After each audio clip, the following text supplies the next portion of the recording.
Hello दोस्तों, बहुत सारे स्टूडेंट्स का सपना रहता है ऑस्ट्रेलिया में जाके स्टडी करना। छोटी सी गलती जो करते हैं स्टूडेंट्स, उसके कारण उनका वीज़ा रिफ्यूज़ हो जाता है। आज हम डिटेल में बात करेंगे कि कैसे हम ऑस्ट्रेलिया का स्टडी वीज़ा ले सकते हैं और वीज़ा अप्रूव कर सकते हैं। आज की वीडियो आपके लिए बहुत ही नॉलेजेबल होने वाली है। इस वीडियो को आखिर तक देखिएगा। अगर आपको ये वीडियो अच्छी लगे, इसको जरूर लाइक कीजिएगा, शेयर कीजिएगा और मेरे चैनल को सब्सक्राइब कीजिएगा। दोस्तों, मैं गुरप्रीत सिंह मन्नत ओवरसीज कंसल्टेंट से और मैं एक क्वालिफाइड एजुकेशन काउंसलर हूं और पिछले 26 साल से कोशिश कर रहा हूं कि स्टूडेंट्स को सही ढंग से उनको अच्छा पाथवे दे सकूं और उनको गाइड कर सकूं ताकि वो बेहतर ढंग से एक अच्छी कंट्री में जाके अपना जीवन व्यतीत कर सके। सो दोस्तों, आज हम बात करेंगे ऑस्ट्रेलिया स्टडी वीज़ा। आज की वीडियो बहुत ही इंपॉर्टेंट है और आज हम बताएंगे कि आप स्टडी वीज़ा कैसे ले सकते हैं। हर स्टूडेंट क्या करता है, हर माँ बाप क्या करता है कि ये गलती अनजाने में होती है उनसे कि जब बच्चों को वो 10th कराते हैं आईसीएसई से या सीबीएसई से और जब 12th तक आते हैं तो ज़्यादातर जो पेरेंट्स हैं बच्चों को बोलते हैं कि अब स्टेट जो बोर्ड है उसमें कन्वर्ट होके नंबर ज़्यादा ले लो ताकि आपका वीज़ा आ जाएगा। लेकिन ऑस्ट्रेलिया इस चीज़ को लेके बहुत सख्त है। अगर आप अपना बोर्ड को चेंज करोगे तो ऑस्ट्रेलियन गवर्नमेंट या ऑस्ट्रेलियन इमिग्रेशन ये समझेगी कि ये बच्चा पढ़ने वाला नहीं था। 10th तक आते आते इन लोगों ने तो आईसीएसई से अपने एग्जाम पास कर लिए, लेकिन 12th में स्टेट बोर्ड में इसलिए शिफ्ट किया क्योंकि ये नंबर ज़्यादा चाहते हैं, चीटिंग करके नंबर लेंगे। तो वो एक रेड अलर्ट पे ऐसे स्टूडेंट्स रहते हैं ऑस्ट्रेलियन हाई कमीशन के रडार के ऊपर। उसके बाद आती है इंग्लिश की प्रोफिशिएंसी टेस्ट। ज़्यादातर कुछ लोग कहते हैं कि पीटी कर लो और कुछ कहते हैं आइल्स कर लो और कुछ मुझे पूछते हैं आके कि हमको क्या करना चाहिए। दोस्तों, मैं दोनों ही जो टेस्ट हैं उसको मानता हूं कि ठीक है अपनी जगह के ऊपर। अगर मेरी कोई राय ले तो मैं कहूंगा कि बच्चों को पीटीई ना करके आइल्स करनी चाहिए, क्योंकि आइल्स जो है वो सारी कंट्री एक्सेप्ट करती हैं लेकिन पीटीई कुछ चुनिंदा कंट्री एक्सेप्ट करती हैं। सो हमेशा प्रायोरिटी दीजिए कि आप आइल्स करो। अब आपने 12th कर ली, अब कहते हैं कि 12th में मार्क्स कितने आने चाहिए। तो सबसे पहले ये जानना जरूरी है कि अगर आप नॉन मेडिकल साइंस से स्टूडेंट हो तो आपको जो अगर सीबीएसई पढ़ रहे हो तो 65% कोशिश कीजिए फिजिक्स, केमिस्ट्री और मैथ जो 3 मेन सब्जेक्ट हैं प्लस इंग्लिश, इसमें 65% प्लस मार्क्स आपको चाहिए। इसके नीचे जाओगे तो आपकी प्रोफाइल लो हो जाएगी और आपके वीजा रिजेक्शन के चांस रहेंगे। सो दोस्तों, आपने मान लीजिए कि 12th कर चुके हैं।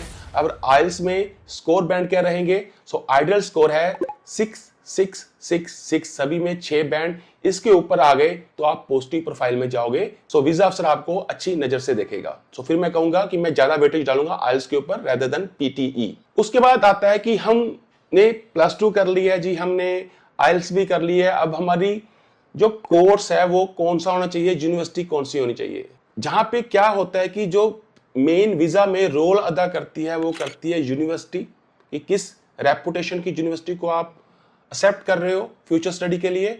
और सेकंड रहता है कि जो आप स्टडी करने जा रहे हो ऑस्ट्रेलिया में उसकी चोन, उसकी सिलेक्शन आपने कैसे की। क्या आपने पहले अपने 12th में नंबर देखे कि किस तरह के नंबर आपने किस सब्जेक्ट में लिए हैं, और जिस सब्जेक्ट में नंबर आपके अच्छे हैं फ्यूचर की स्टडी ही जो लोगे आप उसी के साथ रिलेटेड होनी चाहिए, मेन सब्जेक्ट के साथ। सो दोस्तों, जब आपने कोर्स सेलेक्ट करना है बड़ा सोच के करना है। और अगर आपने यूनिवर्सिटी सेलेक्ट करनी है तो वहां पे भी 3 तरह की ग्रेडिंग है, नंबर 1 लेवल, नंबर 2 लेवल और नंबर 3 लेवल। ज्यादातर एजेंट जो है वो नंबर 3 और नंबर 2 में बच्चों को भेजते हैं, नंबर 1 में नहीं भेजते। नंबर 1 और नंबर 2 लेवल तक तो समझ आता है कि ठीक है, अगर आप लेवल 3 यूनिवर्सिटी में जाओगे तो वहां पे आप फिर जो वीजा अफसर है उसके रडार पे आओगे और रेड अलर्ट होगा और आपका वीजा रिफ्यूज हो सकता है। सो आपकी यूनिवर्सिटी की सिलेक्शन में टाइम लगाना बहुत जरूरी है। और सबसे बड़ी बात है कि आपकी पर्सनल इन्वॉल्वमेंट इस केस में कितनी ज्यादा है। अगर आप अपने केस में पर्सनली इन्वॉल्व नहीं होगे तो मान के चलिए कि 90% आपका वीजा ऑस्ट्रेलिया का नहीं आने वाला। अगर आप अपनी स्टडी वीजा एप्लीकेशन में इन्वॉल्व रहोगे तब भी आप क्रैक कर पाओगे यूनिवर्सिटी की इंटरव्यू और एम्बेसी की इंटरव्यू। और हर क्वेश्चन का जवाब देने के लिए आप तैयार रहोगे, आप में किसी की तरह की चिंता नहीं होगी। और वीजा अफसर ऐसे स्टूडेंट्स को पसंद करते हैं जो कि उनके क्वेश्चंस का सही ढंग से जवाब दे सकें। सो अगली बात है कि आपकी पर्सनल इन्वॉल्वमेंट केस में बहुत जरूरी है। जो भी एजेंट आपका काम कर रहा है उससे बात कीजिए और उसको बताइए कि मैंने इस यूनिवर्सिटी में जाना है, इस यूनिवर्सिटी में क्यों नहीं जाना, इसमें क्यों जाना है, ये कोर्स क्यों नहीं लेना, वो कोर्स क्यों लेना है। So relevancy of course with the previous education plus आपकी जो यूनिवर्सिटी है वो अच्छी चाहिए। अब उसके बाद आता है कि सर हमने +2 भी कर लिया, आईएलटीएस भी अच्छी है और मेरी यूनिवर्सिटी भी नंबर 1 नंबर 2 है और मैंने जो कोर्स है वो भी बिल्कुल रेलेवेंट ले लिया, अब तो मेरा वीजा आएगा। नहीं, ठहरिए, अभी वीजा नहीं आएगा आपका। उसके बाद आता है जीएस, जेन्युइन स्टूडेंट। आपने प्रूव करना है वीजा अफसर को कि आप एक जेन्युइन एप्लीकेंट हो। आप ऑस्ट्रेलिया जा रहे हो सिर्फ स्टडी करने के लिए, इसके अलावा आपका कोई काम नहीं है।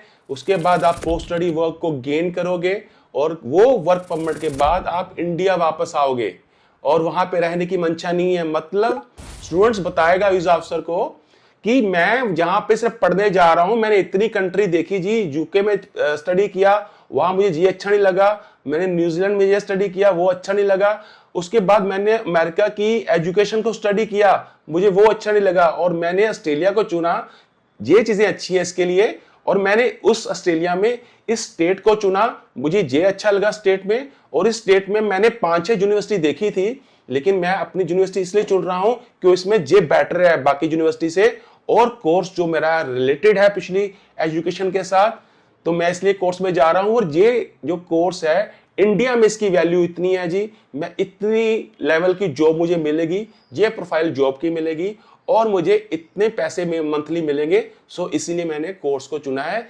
जो ये वाली स्टडी आपकी बहुत जरूरी है बतानी वीजा अफसर को। अगर आप सही ढंग से अपने जीएस क्वेश्चंस में उसको बता पाए तो आपका वीजा पक्का है। अब आप कहोगे कि जीएस भी हो गया अच्छे से, अब तो वीजा आएगा, नहीं, अब भी आपका वीजा नहीं आएगा। अब मेन आता है कि इंडिया जो है लेवल 4 में हाई रिस्क में आ चुका है, और आपको जो लोग कहते हैं ना कि आपको इंग्लिश की जरूरत नहीं है, आपको पुराने फंड्स की जरूरत नहीं है, आपके नंबर भी कम है वो चल जाएंगे, आपके पास पैसा भी नहीं है वो चल जाएगा, हम अरेंजमेंट कर देंगे, तो मान के चलिए अगर आप इन चक्करों में पड़ रहे हो तो वीजा आपका नहीं आने वाला। अब हमारा टोटली ध्यान आना चाहिए अपने फाइनेंशियल्स के ऊपर कि पैसा कहां से आए और वीजा अफसर किस पैसे को अच्छा पैसा मानते हैं वीजा के लिए। अकाउंट में पैसा होना इतनी बड़ी बात नहीं है। वीजा अफसर कहते हैं मुझे प्रूव करो ये पैसा तुम्हारा है।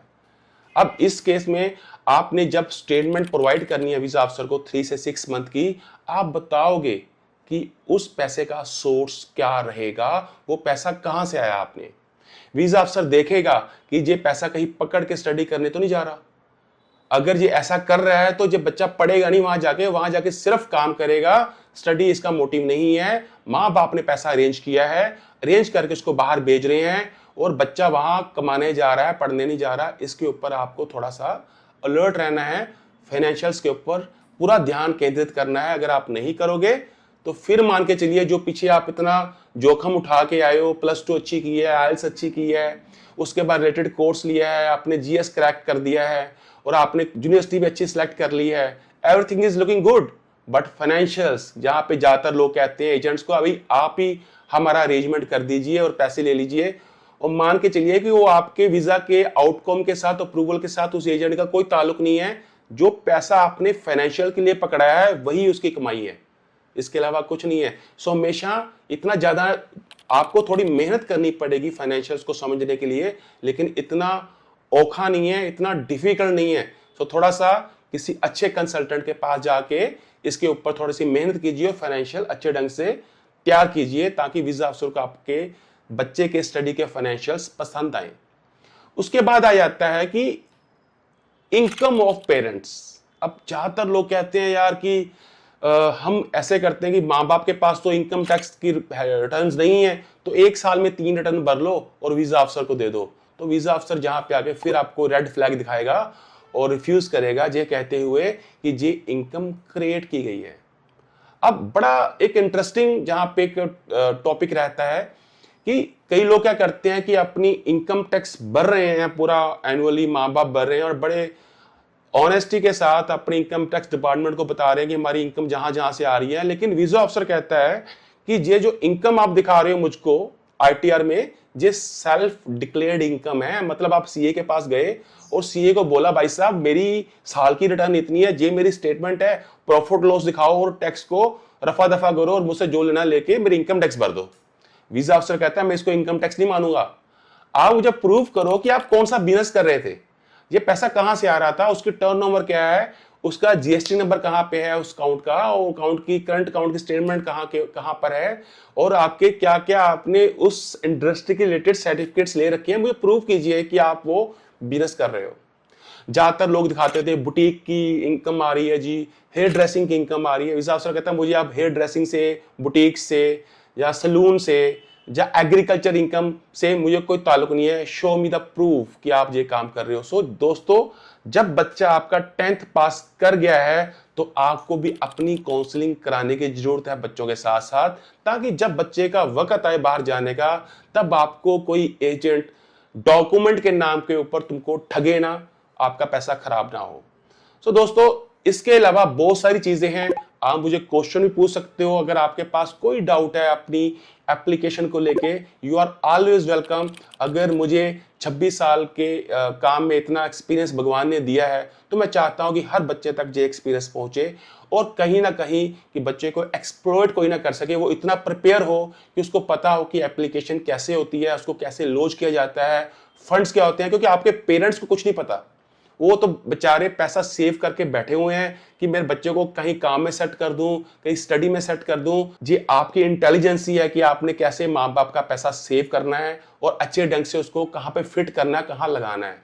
सो दोस्तों, अगर आपको मेरी वीडियो में थोड़ा सा भी अच्छा लगा हो तो मेरी इस वीडियो को प्लीज लाइक कीजिएगा, शेयर कीजिएगा और मेरे इस चैनल को सब्सक्राइब कीजिएगा। मैं आपको बहुत सारे टिप्स देने वाला हूं लाइफ के, जो मैंने सीख रखे हैं आज तक, अपने एक्सपीरियंस में आप तक पहुंचाना चाहता हूं और आपको जागरूक करना चाहता हूं, ताकि आप एक अच्छा भविष्य लेके जिंदगी में बढ़ सकें और अपनी लाइफ को बहुत अच्छे ढंग से एंजॉय कर सकें। और सबसे बड़ी बात करूंगा, जिंदगी में कभी भी गिव अप मत करना, अपने आप को, अपना हौसला मत पस्त होने देना, क्योंकि जिंदगी के किस मोड़ पे क्या आपके लिए भगवान ने एक अच्छी लॉटरी रखी हुई है। अगर आप अपनी जिंदगी खराब करोगे, वो लॉटरी को गेन नहीं कर पाओगे। और हमेशा फिट रहो, तंदुरुस्त रहो और दिमाग में बर्डन मत रखो और लाइफ को फुल जियो, लेकिन अपनी रिस्पॉन्सिबिलिटी को भी अच्छे से समझो। नमस्कार, मैं गुरप्रीत, मनोतो ओवरसीज कंसल्टेंट से। Thank you.